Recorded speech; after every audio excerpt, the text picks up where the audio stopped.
Hi everyone, it was so good to see you this morning. You're all looking so great and so much fun to get to spend time with you. This chapter today is called The Rock. Up they got early the next morning. The sun was shining brightly and the wind was blowing from the south. Jip smelled the wind for half an hour.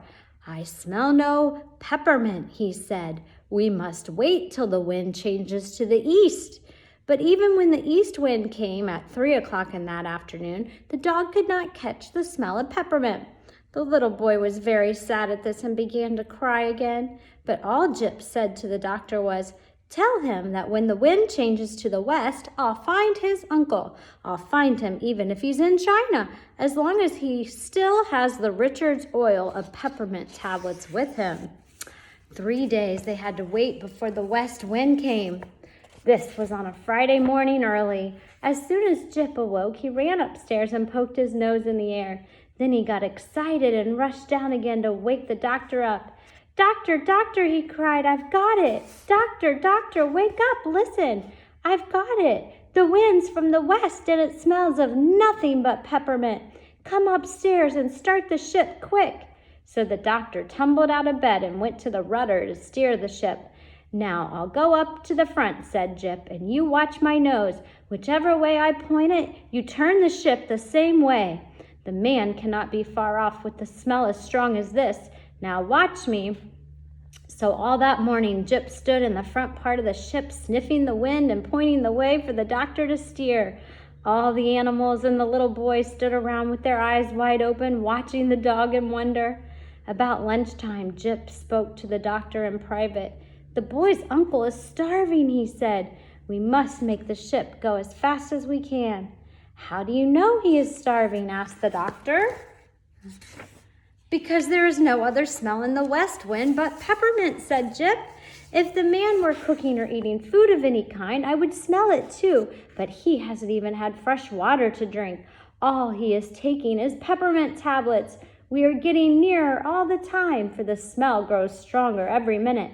But make the ship go as fast as you can, for I am certain that the man is starving."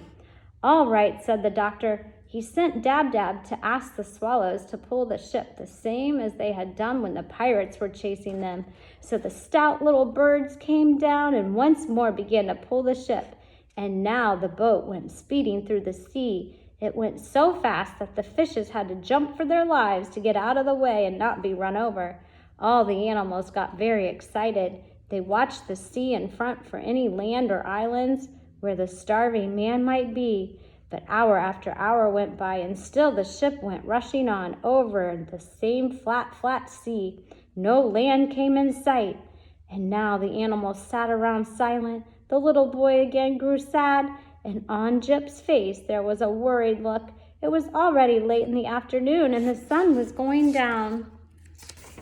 Suddenly the owl Tutu, who was perched up on the tip of the mast, cried out, "Jip, Jip, I see a great rock in front of us. Look, see the sunshine on it?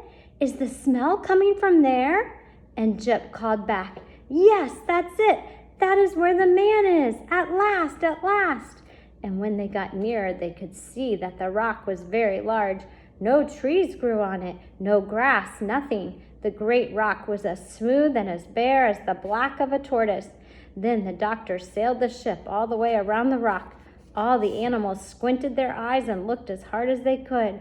John Dolittle got a telescope from downstairs, but no, not one living thing could they spy, not even a gull, nor a starfish, nor a shred of seaweed.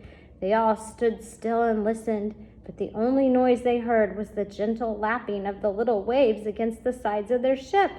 Then they all started calling, "Hello there! Hello!" till their voices were hoarse, but only the echo came back from the rock.